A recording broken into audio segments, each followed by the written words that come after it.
O Espaço Unisanta está no ar. Fique com a gente! Responsabilidade social. Vamos mostrar a segunda parte da viagem dos alunos de publicidade à capital. Os estudantes vão realizar uma campanha para uma instituição que combate o câncer infantil. Os apaixonados por videogame não podem perder. No quadro Memória, vamos mostrar como esse jogo evoluiu e por que causa tanto fascínio nas pessoas. Os estudantes da Agência Universitária de Publicidade e Propaganda da Unisanta foram à sede do GRAAC, instituição que combate o câncer infantil, para conhecer o trabalho realizado. Agora, o desafio dos alunos é elaborar uma campanha voltada aos jovens para divulgar a causa social. Ajudar crianças e jovens com câncer a terem uma melhor qualidade de vida em todos os aspectos. Essa é a proposta do GRAAC, instituição sem fins lucrativos que conta com profissionais e uma estrutura para garantir esse direito a quem precisa. Nós temos um hospital que atende crianças e adolescentes, principalmente encaminhados pelo SUS, crianças e adolescentes de baixa renda. Nós temos 70% de chances de cura, em média, então de cada 10 crianças que entram no GRAAC, a gente cura 7. Um dos principais objetivos da instituição é mobilizar a juventude para aumentar a divulgação de informações sobre o câncer infantil.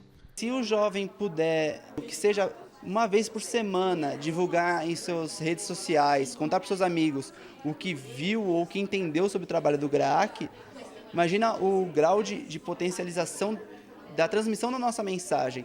E para ajudar neste projeto, os alunos da Agência Universitária de Propaganda e Publicidade da Unisanta conheceram melhor o trabalho realizado pelo GRAAC, tudo para atender às expectativas da instituição. Os alunos da Unisanta estão vindo nos ajudar a mobilizar jovens como eles para a causa do câncer infantil. Então, cada vez mais a gente quer que jovens conheçam o câncer infantil, que é, no Brasil, a doença que mais mata crianças e adolescentes, e eles vão emprestar o talento deles para a gente conseguir mobilizar mais e mais jovens para estar junto com a gente nessa luta diária que a gente tem de combater o câncer infantil. Eu acho que essa visita toda foi assim, muito construtiva, não só para mim, só que para toda a equipe. Não só pelo fato da gente estar aqui a trabalho, tudo, mas conhecer o GRAAC, toda a estrutura deles. A gente não conheceu as crianças, mas acho que valeu muito a pena a gente estar aqui, a gente saber o que eles passam do trabalho deles. Além da oportunidade de participar de um projeto a nível nacional, os estudantes desenvolveram noções de cidadania e de responsabilidade social. Quando a gente entra num projeto, a gente entra para cooperar de verdade. Então, com muita humildade, eu deixei muito claro isso na reunião, com muita humildade, mas muito comprometimento, eu tenho certeza que os alunos da agência da Unisanta vão mostrar para que eles estão lá, entendeu? Vão mostrar trabalho, vão mostrar talento e vão mostrar dedicação, que eu acho que é o mais importante quando o assunto é uma causa social, né? Essa semana nós conversamos com Márcia Okida. Ela é designer gráfica e coordenadora do curso de produção multimídia da Unisanta. Com nossa equipe, ela falou sobre o início da carreira, sobre a influência do Japão na sua vida e a importância das cores.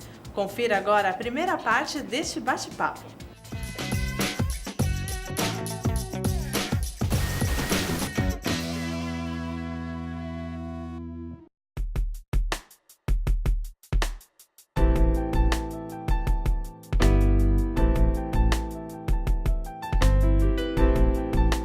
Em 1989, onde você ser designer gráfico significa você trabalhar sem computador, né? Quando eu fiz faculdade não existia computador, existia sim.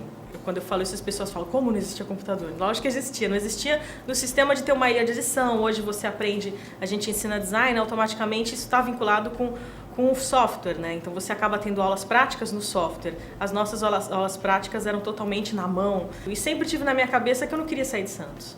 Né? E isso eu penso muito até hoje. Então eu sempre tive esse pensamento, né, de querer ficar aqui. Tive oportunidades fora, mas sempre quis. Né? E aí, pensando nisso, eu falei, poxa, na minha época não tinha faculdade na área em Santos. Aí eu comecei indo para São Paulo fazendo vários cursos da área gráfica e visual. Fiz desenho artístico, fiz desenho publicitário, fiz desenho de decoração fiz paisagismo, né? Então, quer dizer, coisas que tinham a ver com desenho, com criação visual de alguma maneira.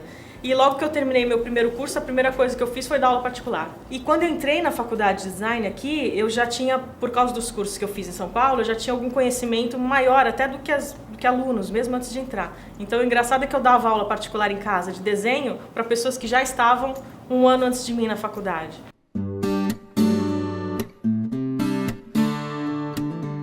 Nessa pré-adolescência, vai tipo 16 anos, né? Comecei a descobrir quem é realmente Van Gogh. Aí comecei a ler, comecei a pesquisar, e aí as cores invadiram meu mundo, né? Foi aí que meu guarda-roupa saiu do preto para o colorido, né? Assim, num piscar de olhos, né? Muita influência da arte. E, na verdade, a história dele, né? Uma coisa que sempre me chamou muita atenção, né? A maneira dele ver as cores foi a maneira que eu comecei a ver, né? As cores como uma forma de você representar a paixão por alguma coisa, né? Não a paixão carnal, a paixão erótica, a paixão por uma criança, por um assunto, por um termo, pela vida em si, né? Se você tem prazer num determinado momento, que lógica tem eu estar feliz e de preto, né? Então, essa relação, que é uma relação que ele via nas coisas, né? E tem uma frase que eu acho que é a minha frase, que é: desejo exprimir com os vermelhos e os verdes as terríveis paixões humanas. Eu acho isso lindo, né? E a combinação do verde e vermelho, que é a cor oposta, essa guerra das duas cores, né? E falar das terríveis, é bonita essa frase. Aí comecei a estudar a cor, né? Eu pesquiso cor desde 1988, que eu comecei a pesquisar a linguagem das cores. Aí quando eu comecei a pesquisar a linguagem das cores, e aí tem isso de uma maneira científica, a comprovação de como as cores reagem, como as cores funcionam, aí eu comecei a usar as cores, às vezes, também não é sempre. Tem gente que imagina que eu saio de casa, antes de eu sair de casa eu faço uma pesquisa completa das cores, do tempo e de como é que eu vou. Não dá, eu também não consigo, eu acho muito fake ser assim, entendeu? Tipo assim, eu vou me vestir assim, né? Eu acho que a intuição também tem que rolar muito, né? Mas por pesquisar cores, a gente sabe que a intuição, ela de uma certa maneira, ela não é tão intuitiva assim. Ela já vem por uma necessidade psicológica ou fisiológica sua, de necessitar de uma luz a mais, uma cor a mais ou não. Então, às vezes, eu uso uma cor porque eu sei que o meu corpo precisa daquela cor naquele momento, ou porque eu sei que alguma coisa que eu vou fazer vai ser mais adequado eu estar com aquela cor, porque ela vai influenciar melhor, né? Então, às vezes eu penso assim, mas não vou dizer que eu pense toda hora, sempre que eu vá sair. O design gráfico, quando é uma direção de arte, uma cenografia, ou mesmo um trabalho de música, qualquer coisa, aí essa influência da cor já é mais pensada. Ou seja, para que eu estou usando aquela cor, como é que ela vai reagir, como é que as pessoas vão ver, que tipo de público eu vou atingir, qual é o assunto que eu quero falar. Né? Já a intuição, eu deixo a intuição trabalhar, né? O primeiro momento eu sou sempre muito da intuição, é aquilo que eu sinto e aquilo que eu vou usar. Aí no final, quando você vai chegar na parte da arte finalização, né?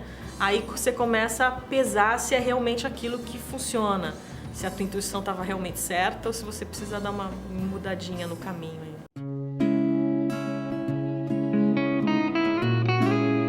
Comecei a ver grades de cursos, né, entrar em várias, aí entrava nas melhores, nas que eu acho assim, nossa, né, se eu pudesse fazer hoje novamente, eu faria lá. Como é que é a grade? Comecei a ver grade de vários cursos, aí comecei a pensar, poxa, mas se pudesse existir um curso com um lado diferente, né, não seguir o design gráfico como tivesse uma pegada como isso que eu acredito, que a nossa cabeça é um balaio de várias informações, vamos colocar um pouco desse balaio num novo curso de design. Era totalmente sonho, assim. E criei essa grade, fui criando. Aí fiz lá uma grade completinha, aí um dia eu falei, já terminei a grade, quem que eu colocaria para dar aula? Tudo isso porque eu queria. Quando estava isso praticamente pronto, assim, eu dei o último salvar, isso demorou logicamente, sei lá, uns 2 anos eu fazendo pesquisa. Quando eu dei o último salvar, as pessoas não acreditam, mas foi assim mesmo, eu dei o último salvar, guardei lá, falei, agora tá pronto. Se um dia eu ganhar na Mega Sena, ou acontecer um milagre da natureza, esse curso sai do arquivo, né, do Word e vai para a vida real.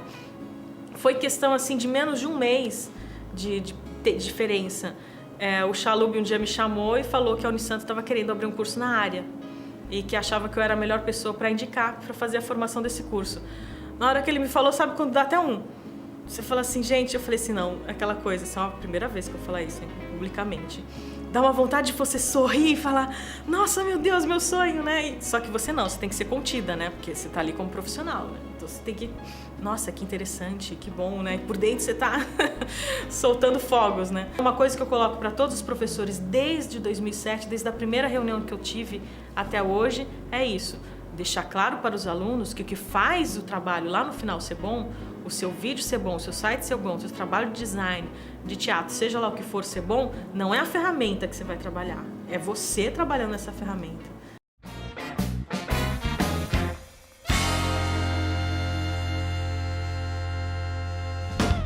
Desde a invenção do primeiro videogame em 1947 até os mais modernos, foram criados vários consoles e plataformas de diferentes formas e tamanhos. Com adeptos de todas as idades, os videogames movimentam uma das maiores indústrias de entretenimento do mundo.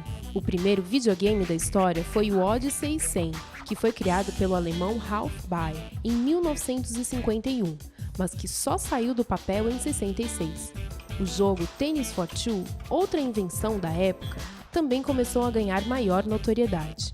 Ele possuía uma linha vertical que representava a rede e uma bola que cada um dos jogadores deveria rebater para o lado oposto da quadra. Uma das grandes responsáveis pela popularização dos videogames foi a Atari. O primeiro jogo desenvolvido pela empresa, o Pong, fez bastante sucesso. Mas o que revolucionou o mercado foi o console Atari 2600, que suportava centenas de jogos, uma novidade na época. Com o sucesso das cabines de jogos, os arcades ficaram mundialmente conhecidos. Após a quebra da Atari no início dos anos 80, a Nintendo começou a erguer o império. O primeiro sucesso de vendas foi o console Famicom, que foi rebatizado de NES, Nintendo Entertainment System. A partir dele, foram criados jogos clássicos como Donkey Kong e o Mario. Outro game que marcou esse período foi o Sonic, da empresa Sega, concorrente da Nintendo. Os anos 90 foram marcados pela guerra dos consoles 16 bits com o Mega Drive versus o Super Nintendo, desenvolvendo jogos cada vez melhores. Mas isso até a chegada do Sony PlayStation, em dezembro de 1994, que começou uma nova era de tecnologia e games. Atualmente, a disputa pelo domínio do mercado está entre o PlayStation 3, da Sony, o Wii, da Nintendo e o Xbox 360 da Microsoft. E parece que essa rivalidade vai durar por um bom tempo.